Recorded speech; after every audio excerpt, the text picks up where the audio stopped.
acompañamos todos.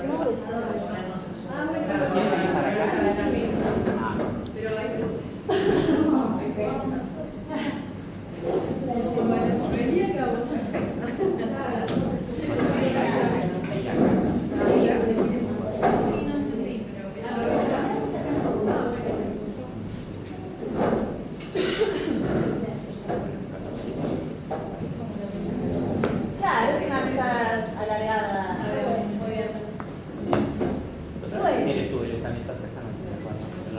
Sí, yo lo había armado así. Esto a veces como es donde ponemos. Está muy bueno, está muy bueno. Como un poco más. Es un lugar grande, pero da como algo más de tamaño. Bueno, empezamos una nueva mesa temática.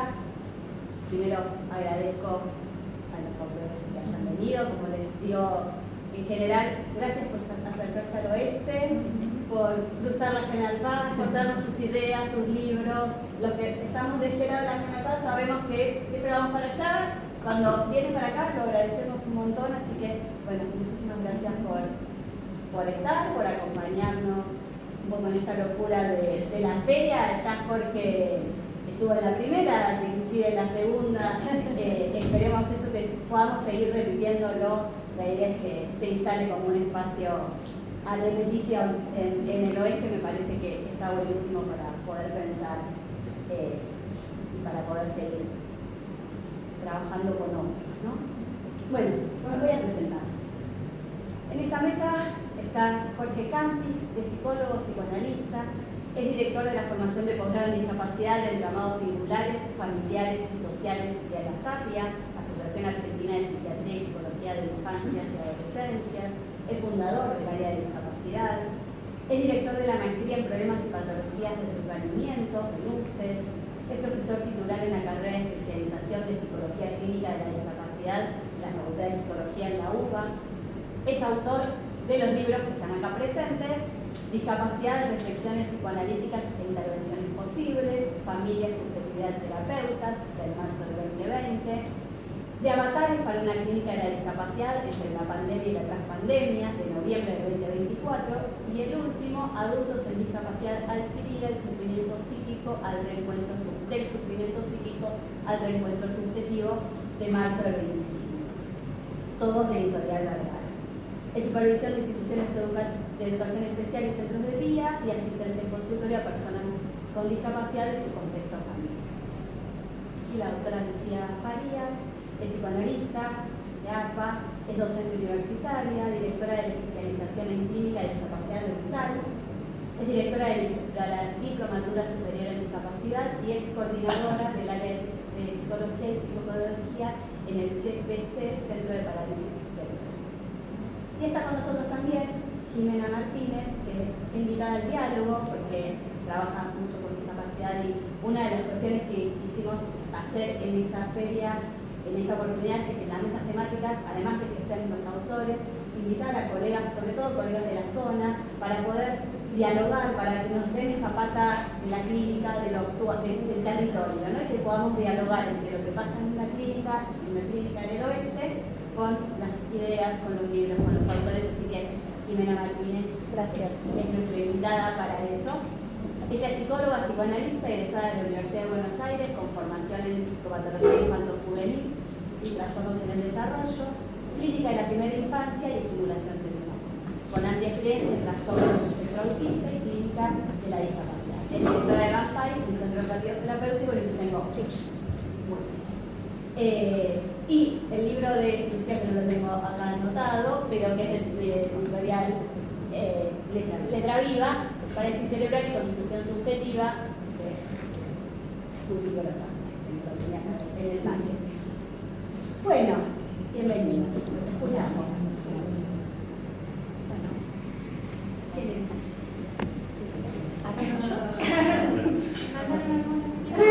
Bueno, a ver, primero los agradecimientos, ¿sí? Como siempre, me parece interesante agradecer el espacio de intercambio. Así que al grupo psicoanalítico del oeste agradezco esta invitación, y también a Diego, el bibliotecario, nuestro querido Diego, que tanto personalmente me ha ayudado un montón en la búsqueda bibliográfica siempre, y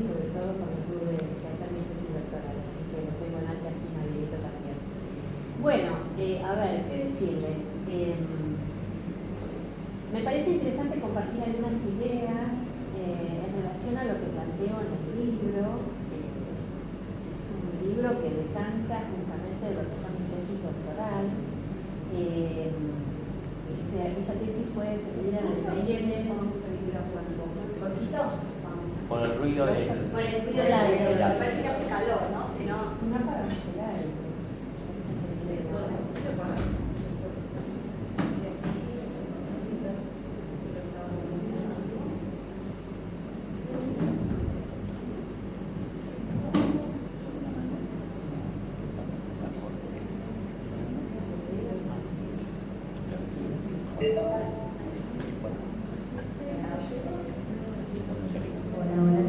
Si está apagado, no funciona. Sí, por lo general. Es salón.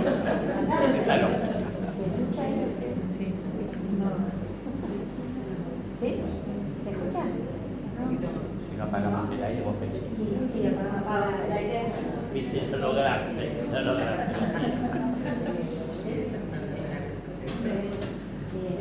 Tengo problemas con los aires acondicionados. Ah, Después que yo termino de hablar, prende luego. bueno. A ver, estaba diciéndoles que un poco la idea era transmitir algunas de las ideas que surgieron como decantación de mi tesis doctoral. La tesis es un trabajo bastante complejo, muy académico, con un estilo bastante duro en mi opinión, y luego de la defensa, que fue en el 2022, me dediqué a transformar esa tesis en un libro que pueda ser asequible para el lector. Cualquier persona podría leerlo, es mi idea, siempre me interesa la transmisión del psicoanálisis, y en este libro particularmente pude llevar adelante un estudio en relación a el vínculo temprano, madre-hijo, centrado obviamente en parálisis cerebral, porque mi experiencia mayoritariamente está en ese ámbito. Si bien en mi consultorio privado también tengo otro tipo de personas con discapacidad, bueno, en ese estudio pude confrontar una muestra de mamás con una muestra de profesionales que tenían 20 años de trayectoria mínima, ¿no? De distintas áreas. Esas dos muestras las pude confrontar y arribé a algunas conclusiones. Esas conclusiones, en mí, la interrogación y lo que había en mi mente era la cuestión de la constitución subjetiva. Siempre a mí me llamó la atención lo que veía en el centro de día, de esas díadas madre, hijo, hija, de niños, adolescentes, porque en su momento CPC tenía desde niños, adolescentes y adultos. Entonces, yo estaba en el área terapéutica y allí recibía pacientes de todas las edades. Por lo tanto, hoy me voy a centrar en infancias, porque Jorge va a plantear adultos. Entonces, me pareció interesante comentarles esta cuestión de la constitución subjetiva, ¿no? En esto sigo bastante a Silvia Bleichmann, que trabajó tanto la temática, con bastante, en mi impresión, sabiduría en eso. Y ella nos decía que justamente hay como un proceso en la construcción del psiquismo de un niño, el psiquismo temprano, estamos hablando. Hay un movimiento en donde ese niño en algún momento tiene que desprenderse, Silvia Bleichmann decía, de la figura materna. Hoy podríamos decir, o que cumple esa función, ella hablaba de la figura materna. Y en esa tarea, lo que tenemos que llegar a lograr sería el advenimiento de una singularidad, decía Bleichmann. Esto es el advenimiento de un sujeto.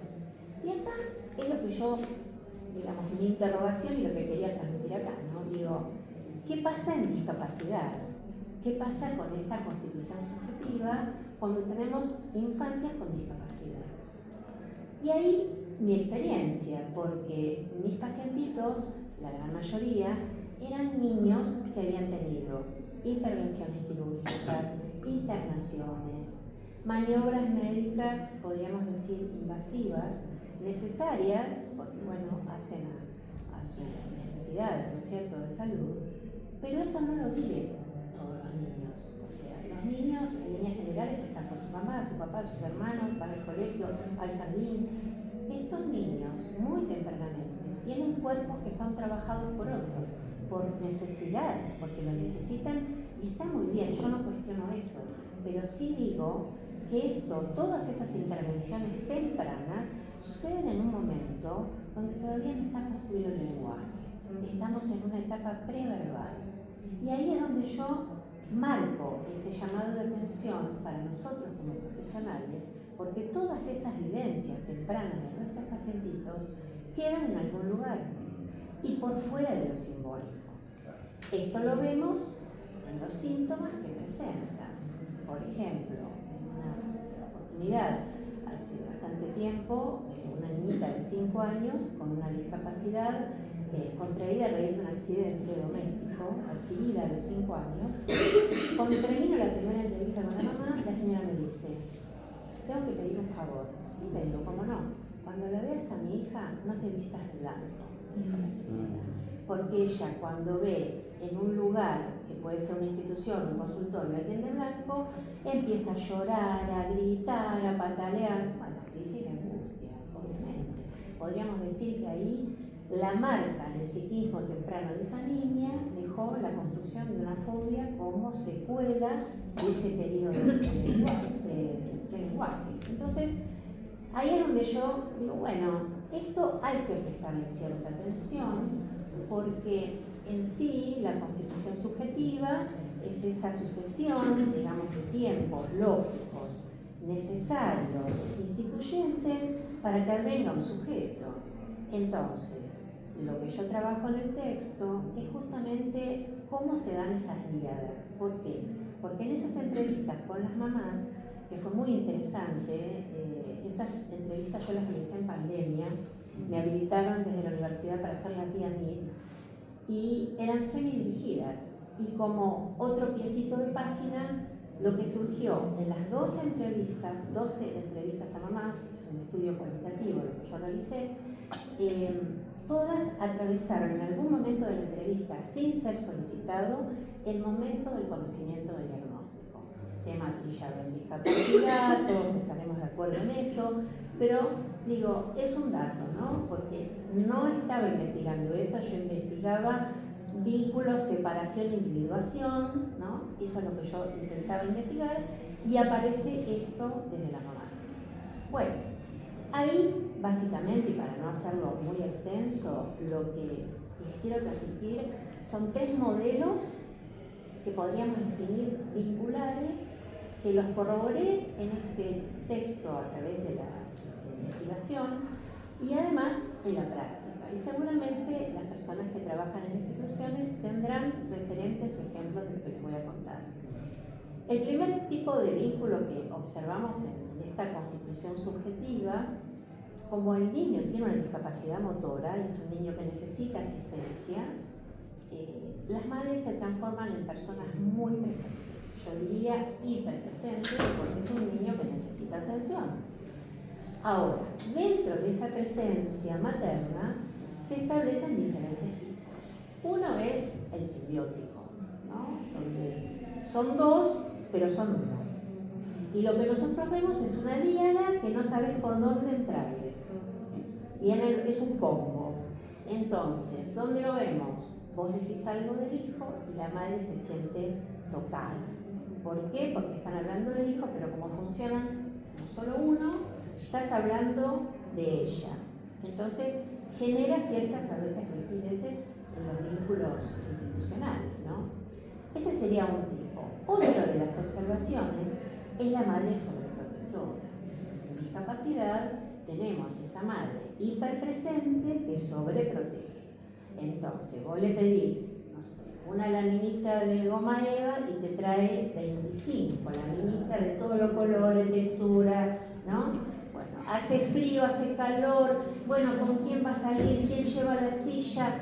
Es ese pacientito que viene impecable, con su ropita, perfumado, bañado, ¿no? Bueno, yo como buena psicoanalista permitíme dudarlo. O sea, en el texto planteo una suerte quizás de formación reactiva, no lo sé, a investigar. Por supuesto que prefiero trabajar con una mamá sobreprotectora que con otro tipo de mamás, como la que voy a enunciar ahora, que sería el tercer tipo, que sería esa presentación siguiendo un poquito a Lacan, esa posición del niño como objeto, ¿no? La más compleja para nosotros. Yo en el texto lo puse como algo así como no vínculo, es decir, no se llega a armar un vínculo madre-hijo. Puede ser una madre que es efectiva en términos de cumplir y satisfacer sus necesidades, pero no es una madre afectiva con su hijo, muy diferente. Y un niño para construirse al sujeto necesita esa carga afectiva, ¿no? En términos de Gleichmann, el narcisismo trasvasante. Hay que trasvasar nuestro propio narcisismo para construir en eso que es un organismo, un sujeto.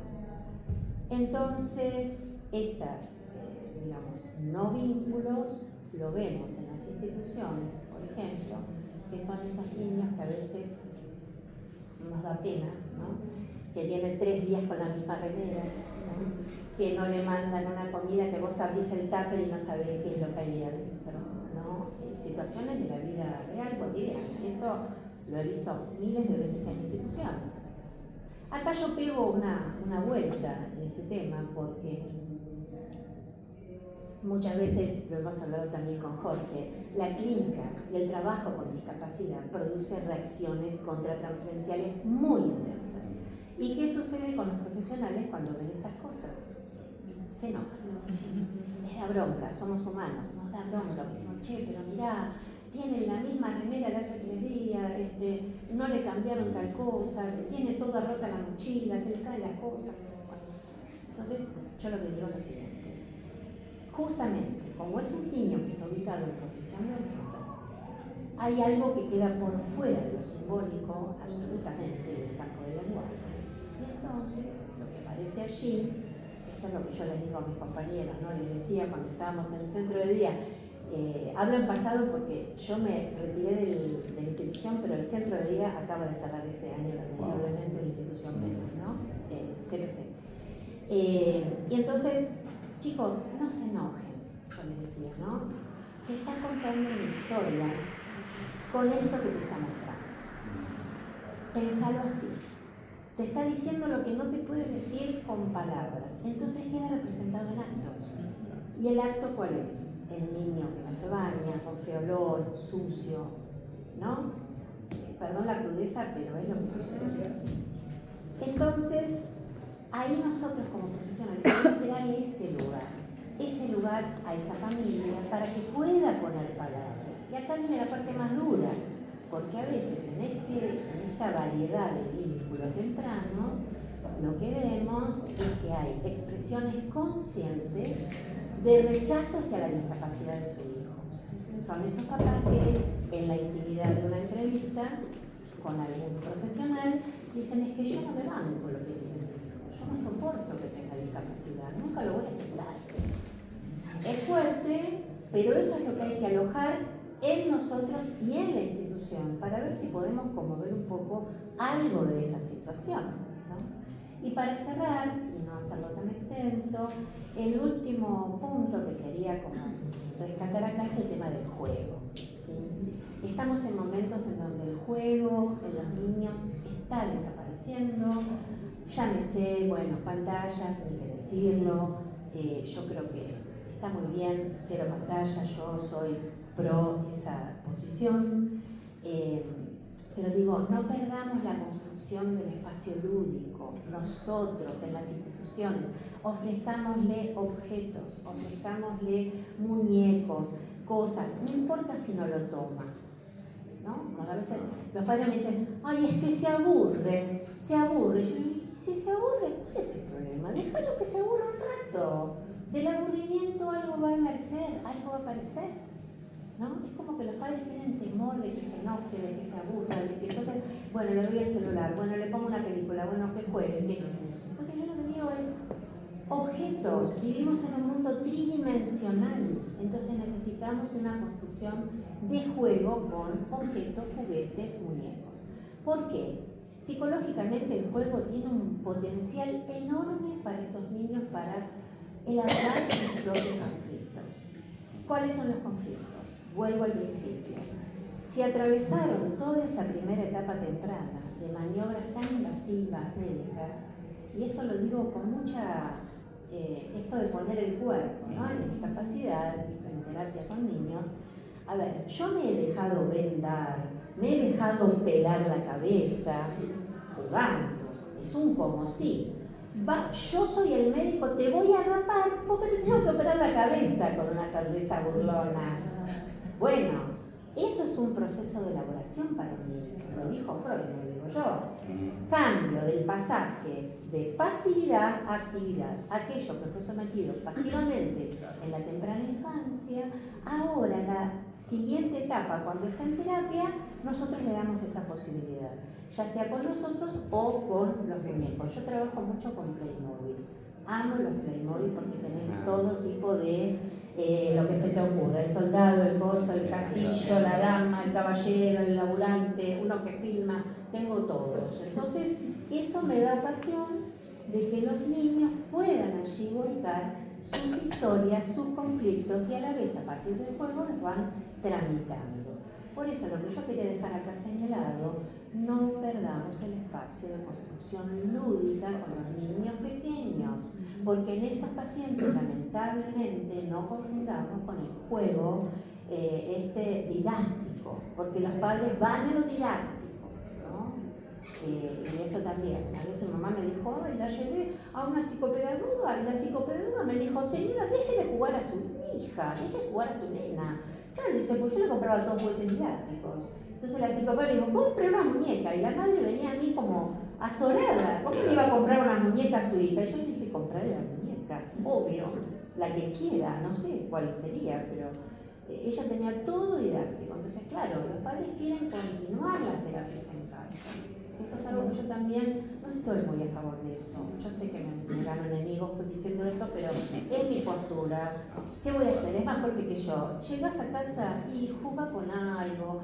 Si no te podés sentar, ponele algo para que juegue, dibuje, pinte, pegue, que enchastre, qué sé yo, que haga cosas, ¿no? Eso me parece que se ha perdido ese espacio, porque llegar a casa y que la mamá, bueno, vamos a hacer los ejercicios para la cosa de la rotación, de no sé qué, del pie, yo no sé nada de eso, toco de oído, ¿no? Lo que he escuchado en tantos años, pero digo, está bien eso, hacelo un ratito, pero déjalo un ratito para que pueda jugar, déjalo en la bañadera con unas cositas, con el patito inflable, yo qué sé, estimula eso, y con esto cierro. ¿Qué nos deja Freud en sus enseñanzas? Lo que en la infancia es juego, en la vida adulta se transforma en fantasía. Y lo que vemos en muchos adultos es una deficitaria construcción de la fantasía porque no han jugado de niños. Se la pasaron de terapia en terapia, corrigiendo, rearmando, o sea, evaluando, objetivos. Es un montón. O sea, para mí es un montón. Es necesario, yo lo acepto, pero nada. Dejemos lugar para que los niños también jueguen y se diviertan un rato porque lo necesitan. ¿Sí? Así que bueno, hasta acá era lo que yo quería transmitirles. Les agradezco mucho a todos por su escucha. Gracias.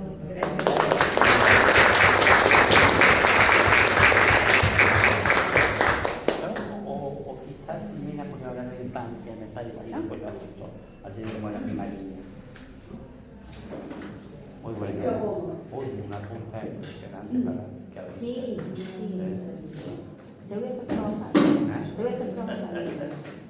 Muy bien. Sí, porque sí me parece que la idea de infancia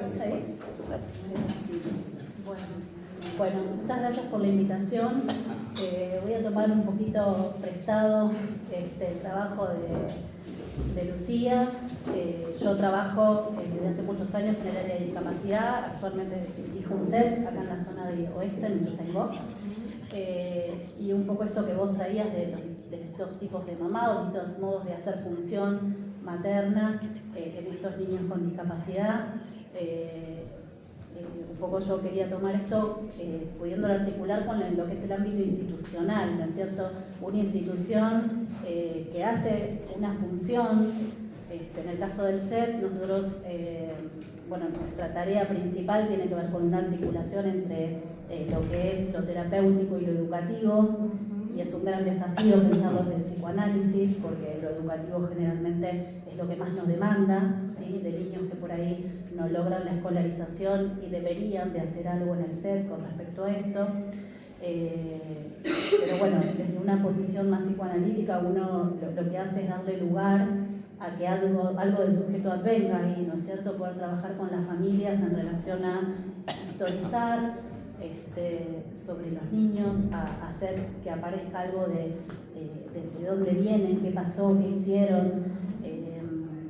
Por ahí, en la institución donde yo actualmente me desempeño, digamos, trabajamos con niños con trastornos del espectro autista, pero he trabajado muchos años y acá hay colegas que han compartido la experiencia conmigo de niños multiimpedidos, donde esto que vos mencionabas de este manoseo del cuerpo, que hace que después es más difícil que algo de lo subjetivo pueda ser leído, ¿no? Todo es interpretado desde un recurso médico y desde la sintomatología y queda como olvidado o muy retrasado la aparición de lo subjetivo. Por suerte hay muchos profesionales que podemos prestar atención a eso y acompañar, sobre todo a las mamás, que son quienes están por ahí más al cuidado de estos niños en ese proceso de subjetivación. Y el SED es un espacio donde nosotros convocamos a las familias para poder tomar estos niños que vienen con un diagnóstico generalmente muy cerrado, un diagnóstico muy googleado, con muchas expectativas en relación con IA, esta generación de pacientitos que ya toman otras formas, su modo de presentarse.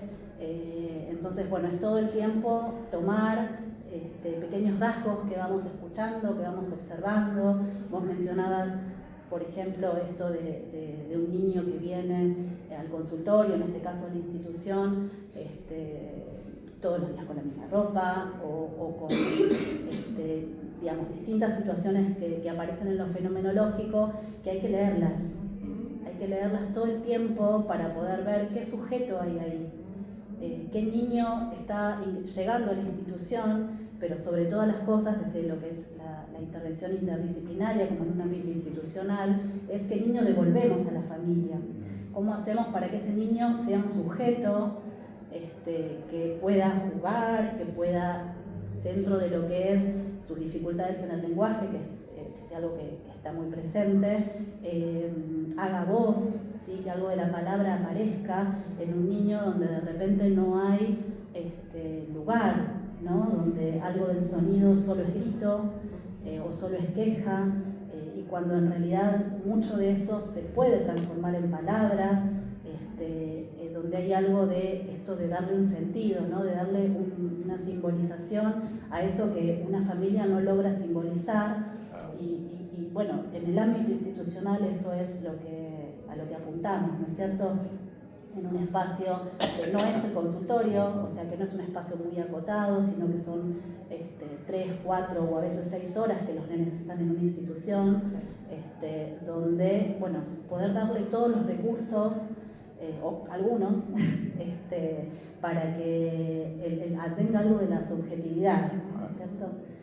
Por supuesto, los recursos siempre son la palabra, el juego, en una institución donde los nenes necesitan ser asistidos también, ¿no? A partir de poder trabajar con el armado corporal, todo lo que son las ABD, todas las actividades de la vida diaria que implica que un niño tenga cierta autonomía, cierta independencia, ¿no? Cuestiones que muchas veces esto queda callado en el ámbito familiar, ¿no?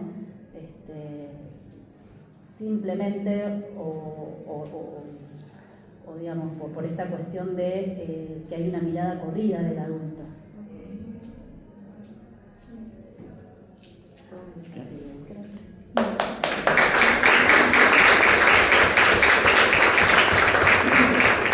Bueno, ante todo, como bien dijo Lucía, hay que agradecer genuinamente, primero felicitar toda la construcción, porque esto que ven, me imagino el laburo que habrá tenido y las cuestiones que implica el armado de una feria, ¿no? Me parece muy bien esto de las ferias locales, me parece una idea muy interesante atraernos, porque a veces por la dinámica trasladarse es toda una complejidad, ¿no? Y una alegría encontrar colegas que hace tiempo de la zona oeste que me parece también muy lindo. Bueno, agradecer a Diego, a Marcela, bueno, a Laura. No se asusten que no voy a hablar de mis 3 libros, porque si hay un exceso, pero quería hablar porque quería hablar de mi último libro, que es sobre la adultez, porque si bien muchos me conocen como psicoanalista de niños, porque estoy en formaciones en la escuela, acá está Gisela, que también egresó el año pasado de ASAC, que fue radióloga, con mucha experiencia en las infancias. Yo trabajé muchos años, sigo trabajando en lo que es la problemática del adulto con discapacidad adquirida, que muy poco se habla, ¿no? Sí. Incluso si yo hago una encuesta acá, vamos a ir viendo quién trabaja en adultos con discapacidad adquirida y cuando trabajamos en las infancias con discapacidad, ¿no? Que es un tema, escúchame, ¿no? Sí, es un tema no menor. Yo trabajé muchos años, para no hacer la presentación, pero para ir a donde vengo, yo tuve más de 25 años trabajando en la Fundación Argentina Charles Schwab sobre la Fundación de Afasia, donde veía pacientes con ACVs, con secuelas, todo secuelares, tumor cerebral, traumatismo de cráneo. Era muy interesante cuando yo empecé el área, claro, yo veía que la parte de psicología no estaba en la misión, estaba la lingüista, neurólogos, y yo decía, yo que siempre me gusta hacer ruido en los lugares, ¿y por qué no estamos los psicólogos? ¿Por qué el psicólogo no está en la misión? ¿Por qué está el neurólogo? ¿No? Hace 25 años, ¿no? Este planteo, este contexto. Fue muy interesante, después fue terrible porque dieron demasiado el apuro, pero era muy interesante qué lugar ocupaban los psi en la vida de un adulto con discapacidad. La adultez, que es el último libro que yo publiqué, Editorial Vergara, sobre adultos con discapacidad adquirida, reencuentro subjetivo, hay algo importante que tenemos que pensar que cada vez más hay un avance de adultos con discapacidad adquirida en el mundo y por ende también por nuestro país, por muchas vicisitudes, de los accidentes, de los ACV, cada vez los ACV son más tempranos, ya podríamos pensar más que adultos jóvenes que adolescentes, todo adquirido, ¿no? Obviamente. Y me parece que da como un nicho muy importante a repensar e investigar, porque yo lo que siento que hay, así como bien decía Lucía, que hay cosas que se reeditan, pero hay que ver qué pasa en la vida del adulto con discapacidad, está toda la parte de la mirada médica, hegemónica, por diagnóstico, por las secuelas, porque son adultos que vienen de un ACV hemorrágico, secular, por todo lo que eso implica, pacientes afásicos con dificultades en la lenguaje, pero no en la comunicación, porque yo decía lenguaje de comunicación, no había la forma ahí, obviamente, de cual uno podría pensar que en esas cuestiones lo que queda claro y es importante es ir viendo también qué pasa por el lugar del psicólogo, ¿no? El psicoanalista en estas prácticas, ¿no? Y muchas veces yo he observado que cuando muchas veces me llama un familiar angustiado porque su hijo, su pareja, su mamá, que tuvo una ACV, la persona que tuvo una ACV, estuvo internado, terapia intensiva, después en terapia de rehabilitación de una institución, mejor vuelve a la casa después de 5 meses, 4 meses, no un ratito, con toda la cuestión secular, mejor en silla de ruedas, con pañales, con toda una situación muy dura y muy fuerte. Y ahí vemos distintos fenómenos que yo comento en el libro. Una problemática que es el duelo y el cuerpo y lo traumático, pero también nosotros tenemos que ir viendo con quién empezar primero. Ahí como mi experiencia como psicoanalista de niños me ayudó mucho. No empecemos con el adulto, con el afectado, por así decirlo, sino con el familiar. Yo cada vez más estoy haciendo lo que yo llamo sesiones híbridas, que le puse el nombre. ¿Qué son sesiones híbridas? Me llama un señor, me dice, tengo a mi esposa, tuvo una ACV, no quiere rehabilitarse, llora todo el día, necesitamos urgente. Bueno, pero primero vienen ustedes. No, pero mis hijos viven en el exterior, que no tiene un hijo en España viviendo, que no tiene un hijo en Madrid, ¿no? Entonces, tenemos 7 hijos, pero 5 están afuera. Bueno, hagamos una agenda para hacer una sesión. Los que pueden vienen presencial y los otros lo hacemos por Zoom en la misma sesión. Y es muy interesante cómo el hijo, estando en Madrid, otro en Suiza, que tenemos que acomodarlo en los horarios, que me ha pasado, quedan como muy impactados, porque no saben muy bien qué le pasó a la mamá. Sabe que algo pasó, pero ya con la mamá no habla, está como excluida de una escena, ¿no? Y es muy interesante dar lugar realmente a los hijos, a la angustia, ¿no?, que tiene ese hijo a la distancia, a la mamá también, al papá, a la que está con la afección.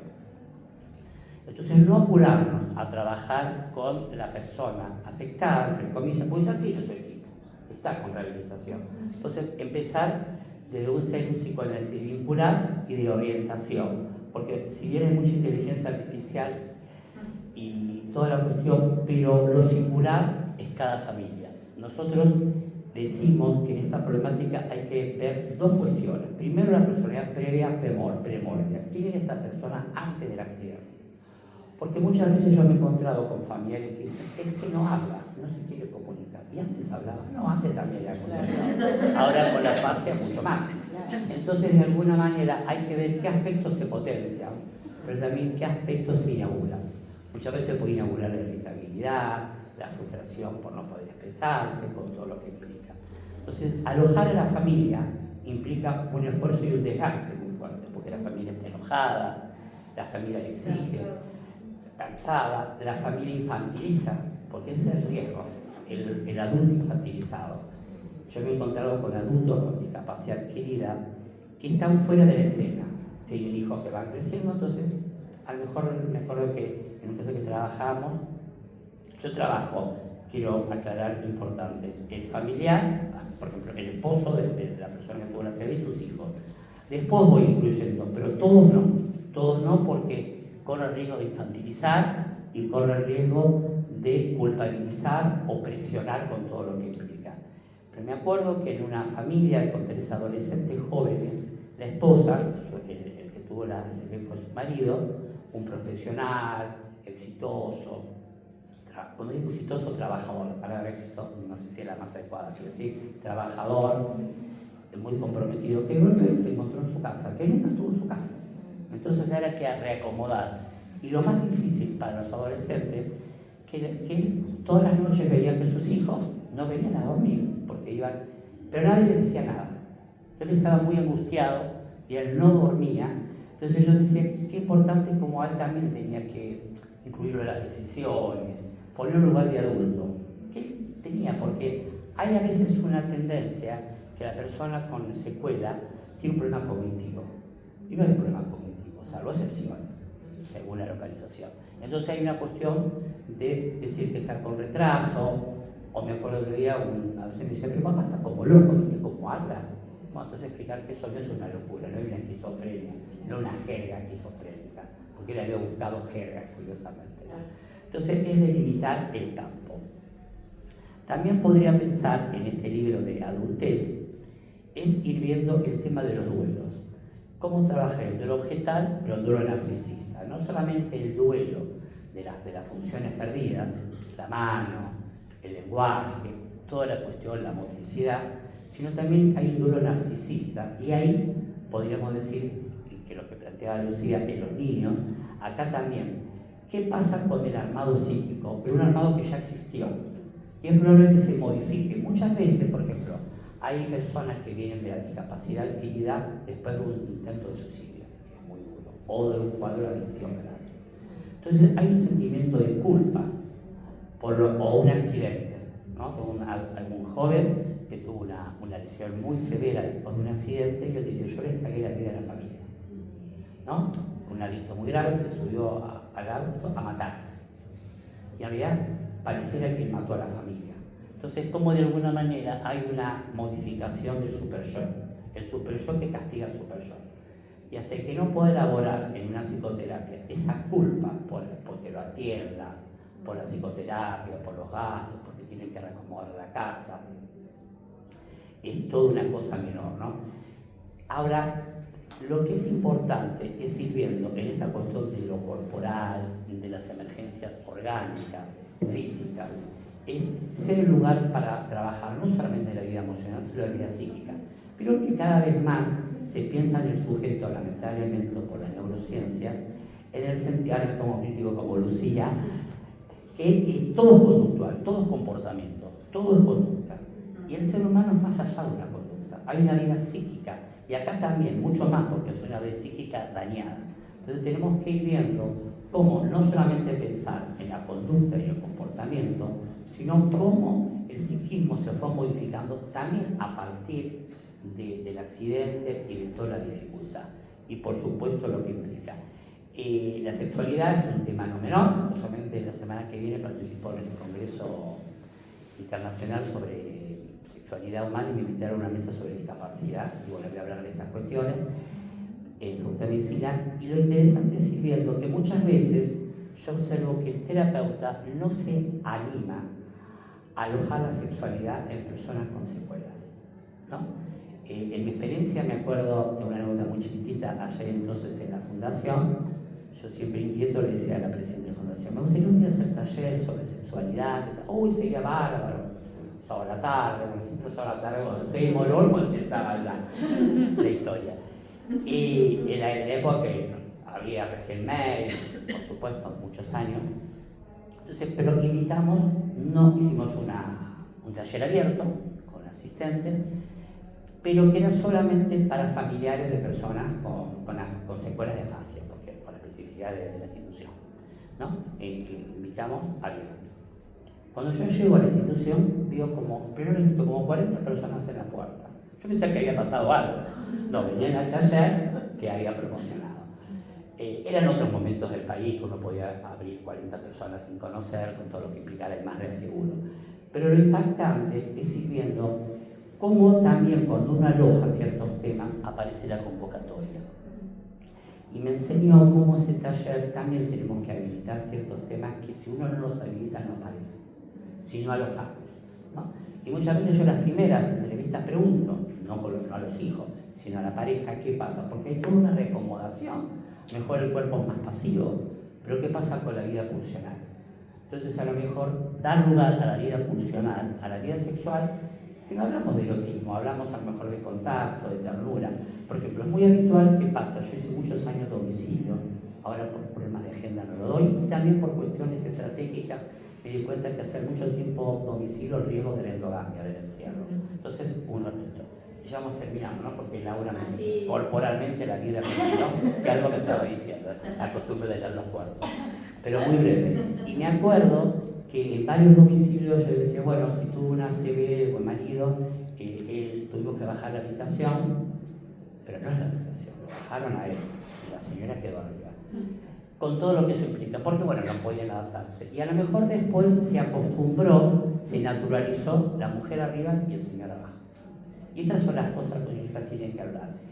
Y si no va a domicilio, tiene que preguntar qué acomodación. Por lo mejor las casas no están preparadas, o no puede subir una escalera, con todo lo que implica.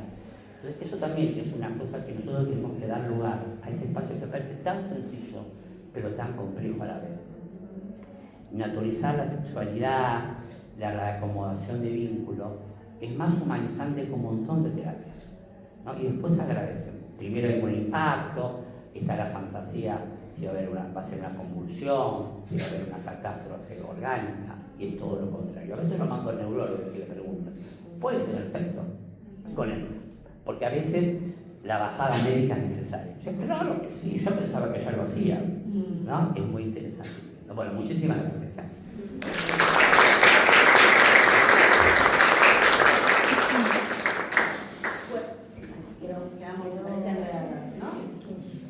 Acá está pasado por atrás. Sí, y es como algo de la riego. Estamos atrapados por el lado del micrófono. Hacemos red literal. Ahí está. Bueno, muchísimas gracias a los tres. Ahora tenemos un ratito para poder conversar, para comentarios, preguntas. Me parece que la parte del diálogo es enriquecedora.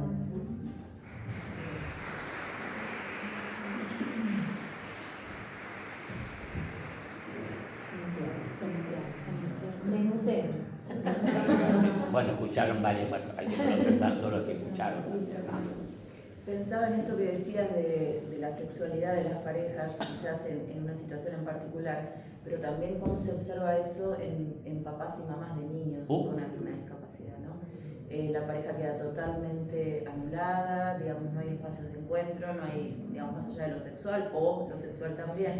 Y cómo a veces en las entrevistas, bueno, yo soy licenciada en psicopedagogía, pero trabajo también hace muchos años en discapacidad, Y tanto en el consultorio como en las instituciones en las que estoy, en las entrevistas aparece mucho esta cuestión.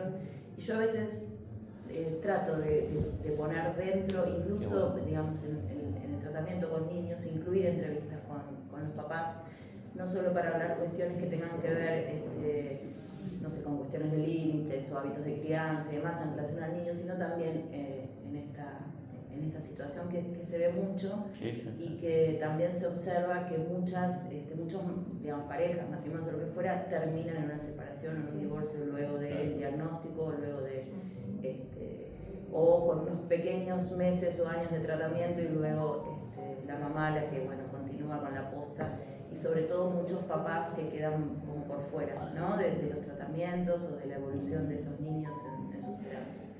Me parece que es un campo importante para trabajar. Creo que desde las obras sociales o desde los tratamientos no están estos espacios cubiertos, digamos, porque las sesiones que se habilitan son para los niños, pero no hay sesiones para padres, sesiones para trabajar cuestiones, no sé, de pareja y demás. Tan necesarias y que no, digamos, yo que trabajo todo con obras sociales, digamos, no existen estos espacios, con los cuales, yo los genero a veces sacándole alguna sesión al niño, que desgraciadamente a veces no hay otra opción porque tampoco los papás tienen la posibilidad de poder pagarlo, ¿no? Pero que creo que es cuando decías esto me acordaba de esta situación que se ve todo el tiempo, ¿no? Es muy interesante lo que decís, porque es la problemática tanto de las infancias como de los adultos, pero la infancia, con esto del pegoteo que bien decía Lucía, de alguna manera alguien queda fuera, de alguna manera, y queda fuera de la cotidianidad, porque la cohabitación y el colecho en discapacidad está muy largo, 20 y pico, ¿no? A 10, 12, el colecho es muy fuerte, ¿no? Y eso nosotros, si no alojamos, a veces las familias se agradecen, hay familias que se enojan, pero hay familias que agradecen mucho, porque es como el reencuentro de la pareja, realmente, pero si no, es porque es un tema que está silenciado, de alguna manera. Sí, más allá de lo silenciado por ahí en relación a la sexualidad o lo que surge en relación a la vida de pareja en relación a un niño con discapacidad, o en el caso de esto que vos mencionabas, Jorge, de la vida adulta, es recuperar la singularidad, ¿no es cierto? Porque si ahí hay un diagnóstico que absorbe o una, digamos, queda por fuera la singularidad del paciente, ya sea niño o adulto, pues en la medida que uno en el espacio institucional o en el espacio del consultorio puede ir dando lugar a eso que aparece como propio del paciente y acompañar a la familia en que rehistorice algo de eso propio, es que por ahí cada papá puede ubicar su lugar, mamás que pueden volver a trabajar, que de repente durante años han postergado algún tipo de tarea, puede ser laboral o recreativa, ¿no es cierto? Papás que se ausentan por demás porque las madres ocupan todos los espacios, ¿no? Entonces, bueno, se trata de esto, de poder ir desde nuestra intervención, desde usando, digamos, todos los recursos psicoanalíticos, desde donde pensamos al sujeto, en acompañar a la persona con discapacidad en encontrar su lugar propio.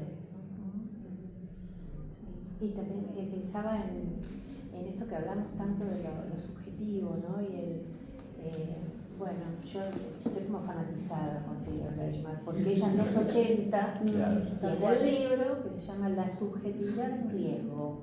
Y hoy pasaron muchos años y estamos en ese lugar. La subjetividad en riesgo. Terapias cognitivos conductuales que los padres las buscan, sobre todo con TEA, con el diagnóstico de TEA. A mí me llaman muchas personas solicitando terapia. Yo no hago terapia. Es que esa es la indicación médica. Claro, está bien, pero es la bajada médica, de vuelta. Entonces digo, ahí nosotros tenemos como que, bueno, mira, yo te puedo ofrecer otra comprensión. Pero el médico me dijo que tiene que hacer esto. Bueno, listo. Buscarás un lugar donde encuentres esas respuestas. Muchas veces hacen toda la vuelta por allá y después terminan viniendo con Lucía. O sea, fuimos, pero la verdad que no sé. O sea, y por ahí el trabajo nuestro es como artesanal, porque es esperar que ese niño dé muestra de. ¿no? De algo de ese armado que se va haciendo. Entonces, en los niños, cuando diga esto para mí es fundamental, porque si no, no podés construir un sujeto. Tenés que rescatar eso poquito, eso que te mostró. Se abre y se cierra. Cuando se abrió, vos tenés que estar ahí. Poner la oreja, alojarlo, escucharlo. Y a partir de eso se abre de a poquito. Esto es algo que también las familias tienen que entender, proceso. Los procesos llevan tiempo. No hay otra. No es magia. No podemos apretar un botón y destrabar el TEA. Porque parece que, disculpen, algunas familias piensan que el chico es como el ser mecánico. Lo lleva al taller, bueno, hacerle esto. No, es un niño. Aflojemos con esa comprensión o esa mirada, ¿no? Me parece que, no sé, y estamos en esta, ¿no? O sea, la neurociencia, claro, esa comprensión. Sí, y me parece que ahí hablamos nosotros, no dejamos hablar, pero vamos a ir al juego. Pero obviamente sí, en relación a lo que decía Lucía y lo que decía Ximena, es la dificultad de poder no abordar lo singular en la necesidad de las certezas, ¿no? Como ese es el problema, de la certeza versus las incertidumbres, pero también orientar. La incertidumbre no es una cosa vacía, es poder acompañar. Pero bueno, queremos escuchar un poquito más. Hablaron por acá, a ver por acá. Por acá también, ¿no? Yo quería retomar esto de lo singular y que a Jorge se lo escuché varias veces en cuanto a la intervención que esa particularidad de la situación requiere. Y a veces nos sorprendemos con tus intervenciones, Jorge, porque por ahí salen como por fuera de lo canónico o de lo que se estila, ¿sí? Y pensaba esto en relación a las instituciones, que bueno, podría ser CEDO o una escuela o lo que sea, de poder abrir a otro tipo de intervenciones y entramar tanto a terapeutas como a las familias en, por ejemplo, reuniones donde se puedan estar la familia, los terapeutas, la institución, o no todos juntos, pero bueno, esto de o traer a la familia a la institución o traer a los terapeutas de la institución, a mí me da mucha gracia porque para las escuelas, por ejemplo, nosotros somos los profesionales externos, somos externos y no está bien que seamos externos, estaría bueno internalizarnos. Entonces, y esto con la familia también pasa. A veces la familia se siente perseguida o acusada de parte de lo terapéutico, de lo institucional, cuando en realidad es el trabajo que tiene que ser en articulación y en trama con la familia. O sea, si una familia se siente culpabilizada o perseguida, hay algo que no está funcionando, ¿no? Sí, me parece importante que nos cuestionemos también por qué se va tanto a las terapias cognitivas conductuales, por qué tanta gente está buscando esto. Bueno, hay algo en el alojar que me parece que nos tenemos que preguntar nosotros también, ¿no? ¿Qué está pasando? Que se buscan como estas soluciones o recetas, bueno, es no dar respuestas, pero sí orientar, acompañar, ¿no? Y me parece que es importante, lo que decía ella, Gisela y vos, en esas intervenciones no convencionales, podríamos llamar, pero no perder la idea del encuadre. A veces me llaman también con esta problemática en cuenta Lucía, en la adultez, se imaginan también conmigo conductual para los adultos. Yo a la familia la invito, no le digo que no, pero la invito a ver. Y le pido el contacto al neurólogo. Gran tema. A mí como me gusta los desafíos y son medio de trinchera, hablo con el neurólogo.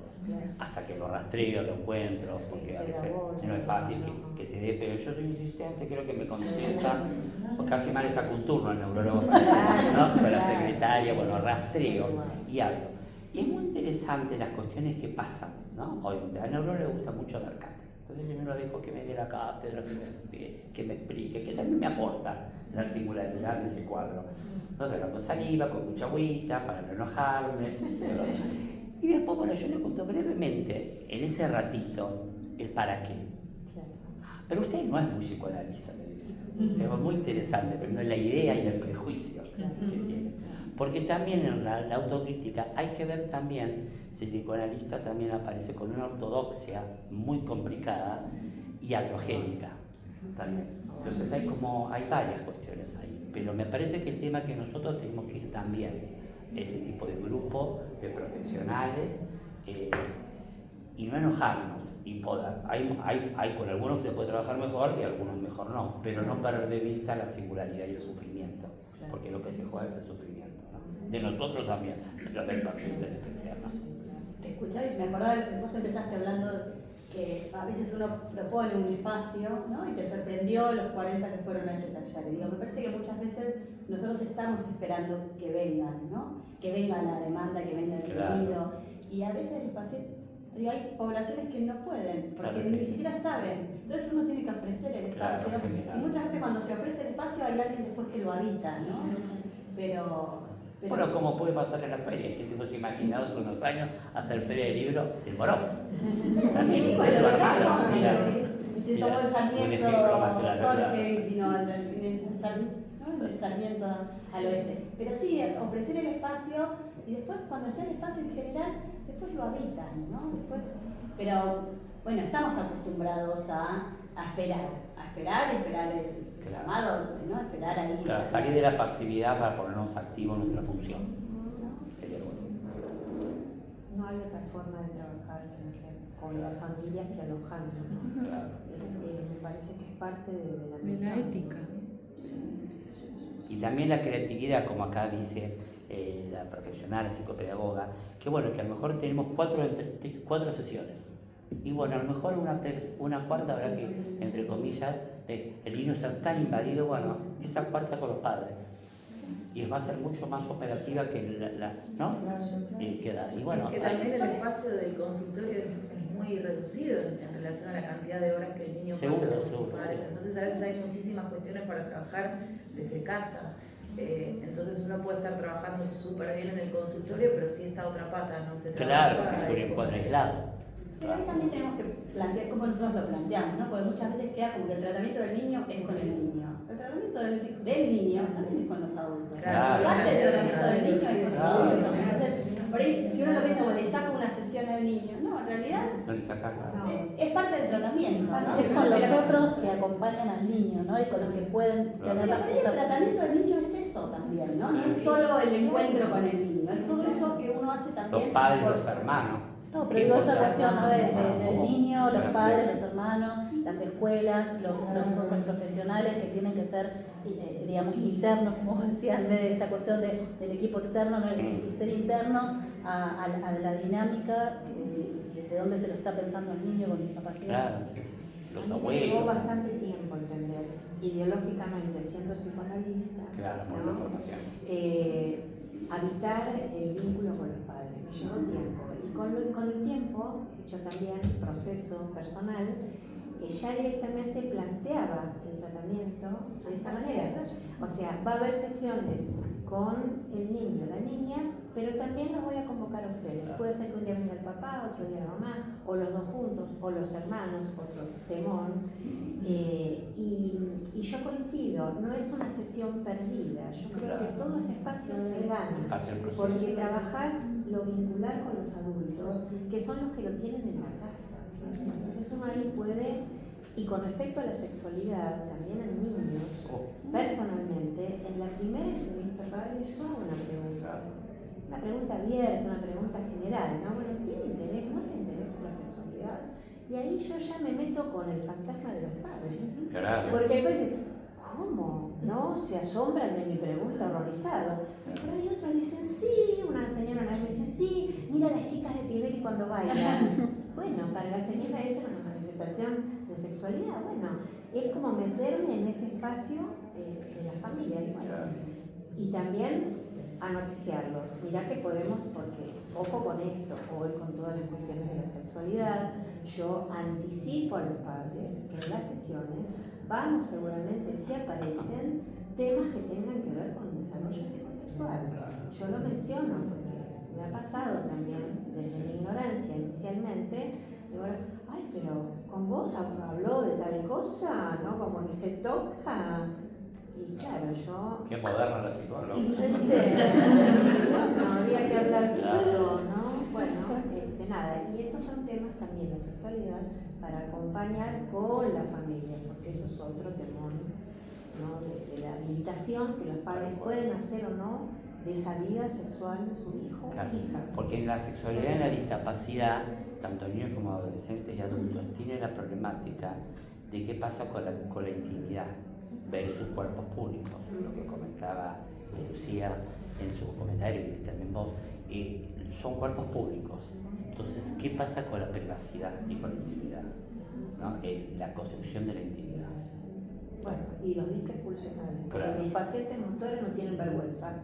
O sea, van al baño, la chica, está el padre, la madre, la tía, Todo. se ponen, Claro. se desnudan, Todo público. como si no hay registro de esa vergüenza, ¿no? Que pudor. Y decir, también el no. adulto fusionado le pasa lo mismo. Claro. Yo veo así en el consultorio. Chicas que van con los papás y le cambian la toallita y pues es muy íntimo eso, ¿no? Muy privado. Esto, ¿no? Lo Una público y lo construcción. privado, claro. Bueno, ya estamos más o menos en tiempo, no sé si quieren hacer algún comentario más. Yo, sí, con respecto a lo que decía Lucía, la importancia, ¿no? También darle el espacio a los padres y qué pasa con estos chicos con TEA que van creciendo y no pueden hablar, ¿no? No se pueden expresar y de repente tienen esos diques funcionales que decía Lucía, también poder orientar a los padres qué hacer con eso, no retarlos, sino a ver qué pueden hacer con eso, ¿no? Yo tengo mi sobrinito que tiene 9 años y tiene TEA y bueno, al principio mi hermana esto no tenía un espacio con la terapeuta que no se le daba la labor social, que no le daba todo el acompañamiento, que le daban otras terapias, hasta que bueno, después consiguió y ¿qué hago con este nene que de alguna manera es esa manifestación sexual y bueno, se toca así o se me decía así o de cómo se pone, entonces es importante también ese acompañamiento y poder decir a los padres, bueno, a ver, de tal manera orientarlos, ¿no? ¿Cómo pueden hacer? Es que es esto, es lo público y lo privado. Exactamente. O sea, me he visto muchas veces diciéndole a las familias, bueno, no queremos que se toque, no se puede tocar, no, cuando entran así en la pubertad, y descubren su cuerpo, dicen, bueno, mira, puede hacerlo, pero esto es un acto privado. ¿No? Y entonces, y con los chicos, chicas, con las niñas también, es más complejo, pero tienen manifestaciones también de su sexualidad, esto de explicárselo, ¿no? Como diciendo, una vez, un pacientito, ¿no? Me dijo, decime, porque el chico hacía como mostraciones, ¿no? Se mostraba el pene en el centro del día, yo qué sé. Entonces, escuchame una cosa, le digo, pero vos en el centro del día vas al taller tal y vos te bajás los pantalones y haces pis ahí. No. Haces caca, le digo, en los talleres, vaya, haces caca ahí delante de todos. No, Lucía, no. Le digo, ¿por qué te bajas los pantalones? Es lo mismo. Eso pertenece a tu cuerpo, a tu intimidad, a tu mundo privado.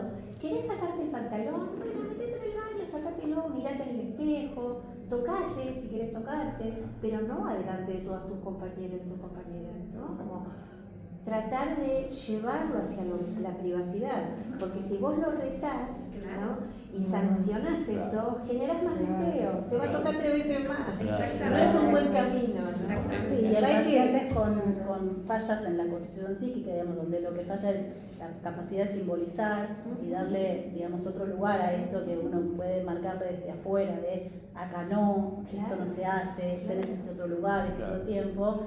Es bueno tomar recursos desde lo interdisciplinario, ¿no? Esta cuestión de otros recursos en la comunicación, la comunicación alternativa, digamos, con distintos elementos que uno como psicoanalista tiene que permitir que eso aparezca, porque no es solo la palabra del sujeto, sino estos otros elementos que tenemos que usar a nuestro favor para favorecer la constitución del niño, digamos, ¿no? Entonces, bueno, la cuestión porque por ahí desde el lenguaje no va a poder decir o elegir a qué lugar ir, sí, pero es importante, es fundamental también lo que decía la psicopedagoga, es tener ese espacio para los padres, que puedan orientar a los padres qué hacer, cómo. sí, aparte, para que un padre pueda ver un niño sexuado, primero tiene que dejar de verlo como un eterno bebé. Claro, Ese es el gran desafío. Y poder decirle que no ¿no? Es otro gran desafío. Cómo ponerle límites a la discapacidad, que también hay que ponerle, ¿no? Pero hacemos un seminario para ya tenemos el tema para la próxima. Estamos buscando en torno de las mesas, porque es otro tema también, Sí, hay claro. que limitar la discapacidad, ¿no? La formación reactiva, familiar. Pero para la próxima. Para la próxima. Para la próxima, lo dejamos ahí pendiente. Bueno, Bueno. muchísimas gracias. Gracias por todo.